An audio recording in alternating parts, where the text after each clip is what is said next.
password. You can see this. And that too on a Saturday. For some reason, we were also foolish enough to carry out this exercise on a Saturday. And Saturday, 12:47 p.m., people are logging in till the last time over there is 1:15 p.m. in half an hour. Also, you can see the passwords are something unique. You see something unique about the passwords? What is unique about the passwords? Passwords are 5 characters. So why so? Why so? So you're saying the policy is 5 characters, which is one of the elements in the policy is minimum length should be 5, which is very rare because 5 is too less an element to define.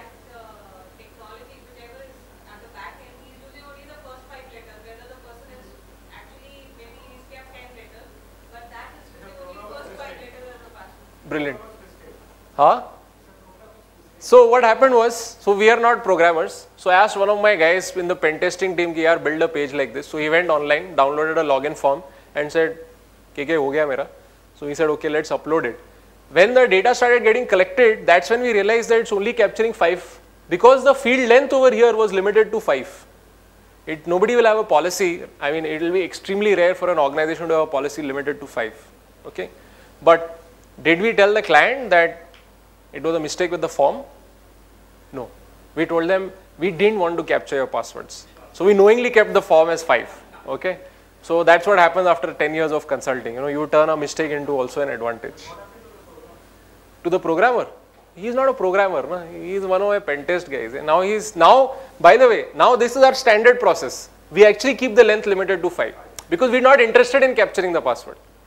Okay. So what happens? A bug becomes a feature. Right? That's what happens in software development also. So now this is all the bad news. Is just to tell you that these are things that are happening on a regular basis. This is things that can hit us whether you're working for. In fact, one very simple example of this has happened in India recently. You remember when these riots were happening? Right?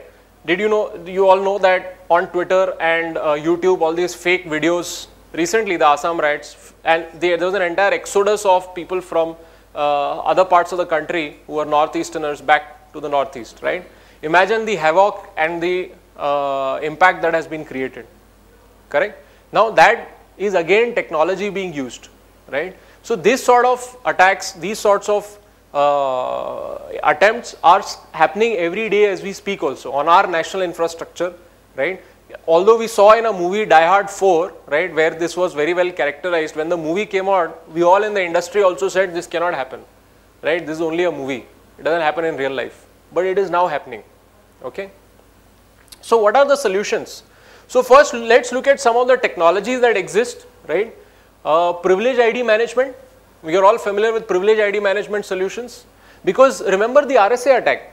Who do you think those 12 people were? Why were only 12 specific people targeted? Correct. I am not going to send to people in HR and marketing and operations. I am going to send in IT even those people who have the highest level of privilege. If I get into any one of those systems, I am set, right? So what are we doing in terms of protecting privileged IDs access, right? And I think some speakers have spoken about this also, right? So there are many solutions available. DLP solutions, endpoint security mechanisms, right? So what is our control on the endpoint security? Security monitoring. RSA was able to pick up the attack actually, and they were able to block the attack because while they could not prevent it, they were actually able to at least detect it, okay? MDM, a lot of this can happen now through the mobile devices. We've not seen that happen. We haven't seen a case where somebody's BlackBerry was backdoored and then the corporate network was taken over. It's technically feasible. It's called blackjacking, okay? So where you hijack basically a BlackBerry. So these attacks are known, but we haven't seen that happen yet, but it's quite possible. And now there are certain APT specific technologies. The reason I'm telling you this is not because, well, for some of them we are resellers, but that's not the point. The point here is that as auditors or consultants or IT professionals, we need to know what's out there in the market because as the threats are going beyond control, we need to ensure that our technologies are keeping up, right? Because it is a cat and mouse game. Those guys will always be one step ahead. Question is how soon we are going to catch up with that. So I just want to, for your benefit, I want to tell you some of the solutions that exist. We've all agreed that antivirus is not the answer. Patch management is not the answer. So some of the solutions that have come in now, something like, for example, Bit9, and don't take the product name specifically, but I'm just telling you what the technology does. A technology such as this, for example, actually scans all the EXEs that are running on all the endpoints through about 29 antivirus engines. Okay, so it's not an antivirus, it's like a mega antivirus. Okay, plus there is a lot of behavioral analysis. There is a lot of, is this trying to make a connection? Is this trying to modify a system file or a system DLL, right? Is this trying to start a new service? So there's a lot of behavioral analysis that they started to do, because they're saying signature based story is over, right? It's very easy to, for example, I was giving a talk where there were some people from Aramco, and they told me that Symantec had the signature for Shamoon 2 days before it hit Aramco. Okay, but it hit them. So even if the signature exists, you're talking about 1,000 or 30,000 machines in their case having to come up to that definition level. Okay, it's not always going to happen. Endpoint security controls, all of these. RSA has a very interesting product. I was just listening to it, so I'm just presenting here, Net Witness. It's actually a product that is an IDS like on steroids, right? So it not only monitors your traffic, but if you see when the infection has happened, now files are trying to get exfiltrated out of the network, right? They're trying to get sent out. So it actually monitors the files itself. So it's able to detect that this is a Excel file or an HTML file or a Word file. So it's like a IDS, DLP combined. And then it can actually show you what that file is, right? So I threw some difficult questions at them, and I asked them, what if the file is encrypted? And they said, okay, we can't check that. And so technologies are trying to evolve to counteract these. In case you don't want to spend money, no problem. Microsoft has always had something called SRP, Software Restriction Policies. Okay, software restriction policies were there since Windows 2003, so they've been there for 9 years. What they work on is the technique of application whitelisting. Okay, so you basically say these are the EXEs or these are the folders from which EXEs can run, but not anything else. Now, the problem is back to where we were earlier. If I write a malware that runs inside the memory of an existing process, whitelisting won't work, antivirus won't work, because I cannot read the memory while the process is running. Okay, I cannot scan a running process, especially if that process is running as administrator or local system privileges, I cannot break that. Okay, but now with Windows 7, so if your endpoints are Windows 7, they now have a technology that fits in with SRP called App Locker. So App Locker is free from Microsoft. Okay, so it's something that you all should evaluate and check it out and see if it works in your environment. Okay, so they all work on this technology in the principle that we will have clearly defined what is allowed and then basically alert or block anything else. Okay. But friends, I always say before we get to the technology, we should keep this particular slide in mind. Anybody can tell me what is happening over here? What do you think is happening over here? Big pile up of 7 expensive vehicles. Correct. It is supposed to be one of the costliest car accidents in the world. Okay, because nobody died. But there were a lot of curious tourists, and there was a very embarrassed driver. And there are cops trying to clear up the mess. So she is driving a Bentley which is banged into a Mercedes, Aston Martin which is banged into a Porsche, and I think the Ferrari got saved. But everything else got hit. It's a £1 million crash. How fast do you think she was going? How fast do you think she was going to create this bigger crash? Sorry? She's actually trying to navigate her way out of the parking lot of a hotel in a city called Monte Carlo, which is the playground for the rich and the famous to go on holiday. So she's not even driving very fast. She just couldn't navigate her way out of the parking lot. Okay? No, nobody was hit. She was just going at 5 kilometers an hour trying to get her car out of the parking lot. So obviously,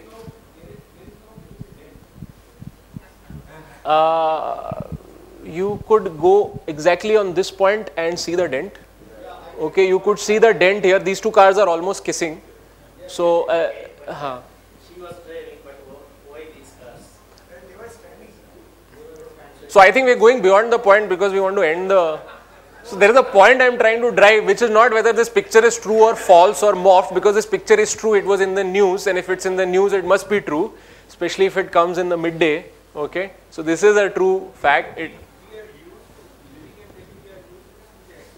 हाँ, oh, ठीक है. By Delhi standards, this is nothing. यार चल ना निकलते हैं types. Okay, but this is a costliest accident. Okay, what is the point over here? It is not a commentary on women and driving. By the way, I am not an MCP, so don't throw me out of the room for that. That's not what I'm saying. Too many products. Okay, what else? Congestion. Okay, what else? So the point is, an expensive piece of technology in the wrong hands without the right process, right, and policy framework can result in a $1 million, £1 million crash. Okay, and again, technology is incompatible with each other. Huh? In a specific culture. Okay, in a specific culture. Okay, so before we get to the technology, it's important that so whenever I present technology, I don't want people to say, okay, let's get a budget for this and let's go and buy it. Okay, because there are a lot of basic building blocks that we find missing in many organizations. So let's pay attention to those building blocks also and see what takeaways we have from this. So one is, I keep saying that it's no longer about user awareness. We send out mailers, we do these presentations, we do it as part of induction training. Does it really have an impact? I mean, that's become like the minimum baseline. You need to do that, but now you need to go beyond that. Okay, you need to make sure your users are not just aware. Most users are aware, but they should be alert. They should actually be able to detect that something is going wrong at the moment when it is going wrong, so that you can contain the damage. That's what you want to achieve. Second is, of course, all your end user computing system controls, right? Anybody can tell me what controls should be there, basic fundamental controls on the endpoints? On the end user laptop, desktop, antivirus, encryption, patches, what else? Personal firewall. Okay, most antiviruses today come with firewall capability. Okay, what else? Yes, users should not be local administrators, very important. Okay, what else? What about for privileged IDs? What about these guys? And we always say, how do you guard from the guards, right? These are the guys who are protecting your systems. How do you protect your own systems from A, that guy goes rogue, B, his system is compromised? So good monitoring capability, right? And most of the time we don't have monitoring capability. If you think that your security incident or event management solution is going to be able to answer the question, you will be surprised when you find that an administrator has done something, silly or malicious on your servers, but your SIM is not giving you those answers, right? Because the integration is not there. The logs are not there from the source systems. As auditors, you need to go really deep down into that. We actually run these attacks and we tell the administrator, you run a command which should alert, and now let me see if the alert actually comes or not, right? Or you run it, just to simulate the attack, and you see whether it's picked up by all your security systems or not, and you'll find it's not, right? Many times the integration of that security event management with your other devices, your IDS, your firewall. We were doing a review for a telecom company on their firewalls, and we said we need to see your logs to see which firewall rules are in use or not. So they sent us the firewall logs, and we found the firewall logs contained garbage. It contained nothing. It was all false positives. It did not have any meaningful information, and we are talking about 100+ firewalls feeding into that SIM, and we are talking about investment in millions of dollars, crores of rupees, right? So it's a garbage in, garbage out situation. Okay. Policies and procedures around privilege ID management. One major failing we find is that in your password policy, there will be nothing specific for privilege IDs. It will be the same for all IDs. It should not be. In your access control policy, there will be nothing specific for privilege IDs. You have to pay more attention and put more controls in place for these guys. You cannot treat it under the umbrella of your standard end user acceptable user policies. Okay, it's not going to help. In fact, when an administrator leaves, it's no longer about disabling only his account. It's about changing all accounts of his team members, the passwords for all those accounts, because he could know any of those passwords, right? Evolved penetration tests. A lot of the standard penetration test audits, we've become very checklist based, right? We're not really trying to audit against threats that are happening in the real world. So that's what I'm saying. That sort of audit evolution needs to happen, right? Don't just take a standard Windows network firewall checklist and do the review, okay? So check the audit that you're doing, is it providing assurance that the network is protected against this sort of an attack or not? Okay.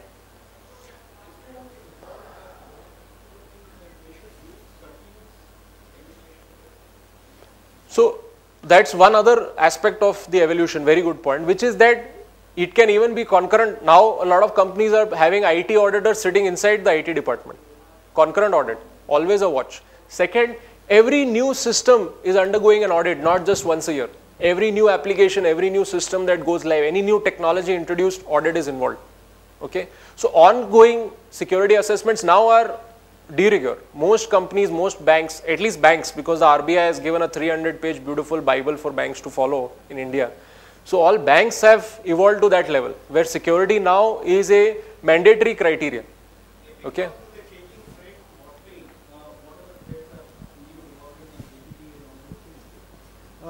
What we are generally driven is on 27,000 K compliance, which mandates that we should have one penetration test. Generally, we don't. We should have one penetration test every surveillance audit. But generally, technology or the technical side of it does not say so. So we should have some mandates. I think from the mandates are there from the regulators. Now some regulators are absent, like healthcare industry in India doesn't have a regulator. No. Okay. It is one is having coming from the regulator.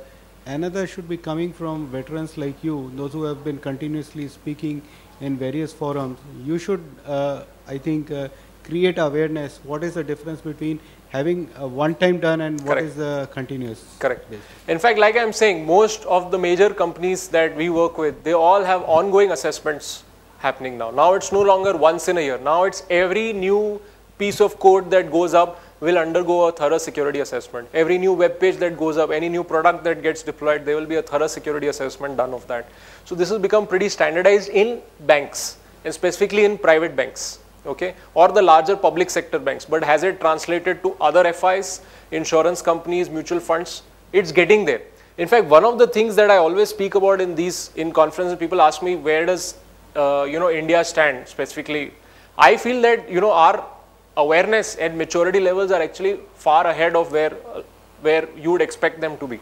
Okay, there is a lot of awareness at senior management levels of the right sort of security. Today, it's no longer a pitch to any CIO that this sort of a thing is important.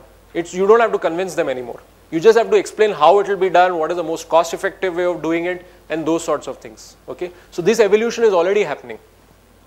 Okay, monitoring process effectiveness. So what are your monitoring processes? You deploy a lot of these technologies, but at the end of the day, it's a person who's sitting there looking at the screen of your SIM, looking at the output reports from your IDS. What is his capability? Okay, so again, penetration tests, we call them double-blind penetration tests. Sometimes the security team does not know we are doing a penetration test. It is designed to check the effectiveness of that team, because finally it comes down to the set of people who are monitoring your technology, right?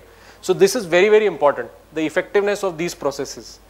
Finally, friends, to summarize, I want to say that this sort of a threat is here to stay. The more we understand the nature of this animal, the nature of this threat, the better it is, right? As control professionals, we need to really understand what we are up against.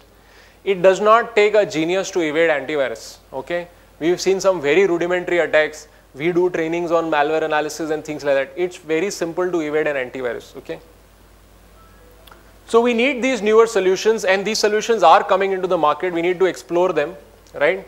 And finally, what I state very critically is that we must focus on endpoint security almost as much as we focus on our perimeter security, because today the perimeter is gone. Okay, there is another jargon, deperimeterization. What it means is nothing but the fact that there is no clearly defined boundary for our organizational assets now. Okay, it's very permeable. Okay, so endpoint security should be as critical an agenda item for a CISO or an auditor as is perimeter defenses and server security, right? So patch all your endpoint software, watch your AV and patch status like a hawk. Again, the monitoring processes around that. Two-factor for privileged PCs. Okay, for your selected set of privileged PCs, put two-factor authentication in place, right? For example, in the RSA case of that one guy whose system got hacked, suppose he himself had two-factor to access the servers, right? Suppose RSA had used its own technology when their administrators are accessing their servers, right? So a simple username password would not have helped. If he's sniffing, if he's keystroke logging, he would not have been able to log into the servers, correct? Because he doesn't have the physical token. So these sorts of controls are important, enhanced privilege ID management and all your endpoint security controls, and constantly propagating this news to your end users, and in doing it in unique creative ways, because otherwise, let's be honest, every time a user gets an email from IT help desk or IT security, what does he do? He just files or deletes it, he doesn't even read it. Okay, so you'll find that just sending out this is not helping. It's not helping you achieve much, right? So friends, with that, as I had committed, oh, it's 5:35, so we have 5 minutes overtime, but here it still says 8 minutes. You can ask as many questions you like. I am in no hurry. My flight is late night. Yes.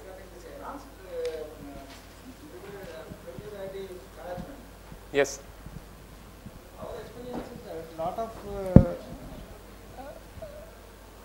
At a lot of places we find generic user IDs are used in the operating system. Correct. Or root equivalent IDs are created. In such a case, generally when the applications are managed by outsourced vendors, they give a reason saying that this is hard-coded in the application. Correct. That is why we require this user ID. Correct. But as auditor, we feel lot of apprehension about misuse of such IDs. Correct. How do we overcome? Very good question. So what do you do about generic IDs? What do you do about root? What do you do about even the renamed administrator account? What do you do about application IDs connecting to the database? This is the stuff that is hard-coded. So the solutions that exist basically work, and I'll just give you a 1-minute introduction of how this solution works. It will be a web platform. The administrator will log into that web platform using his normal Windows username password, okay, his AD username password. Then he will select the system he needs to log into as root or as administrator. This connection will now give you the linkage that the guy who logged in as root was actually this particular user. So it will give you the end user connection. Okay, so all the connections to your routers, firewalls, databases, servers will go through this portal.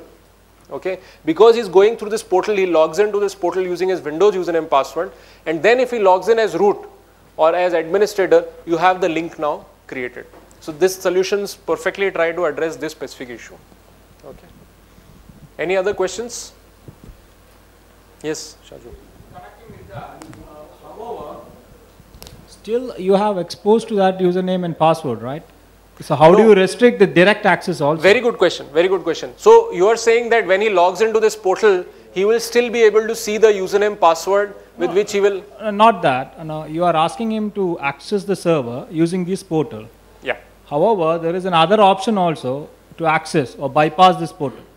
So how do you restrict that? Is there So here is how these solutions work, which is that they will change the password of the various devices every 45 days. So the password is not actually known to the user, to the administrator, right? So he doesn't ever need to know the actual password.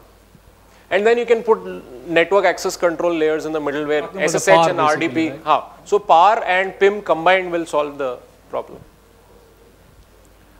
Right, friends? Any other questions you have? Yeah, auto disconnect again.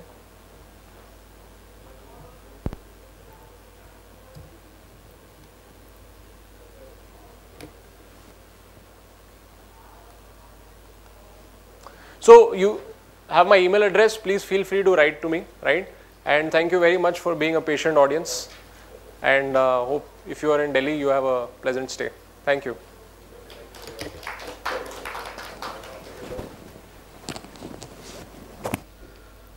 Well on time, 7 minutes left. Thanks.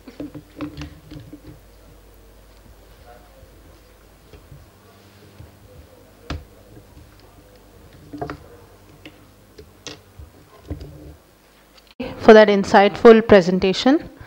I would like to thank all of you. We've come to the end of day, and thank you so much for attending all these sessions. And one last time, I would request you to sign against your respective names in order to get your CP hours credited, if you haven't done that till now. So thank you so much.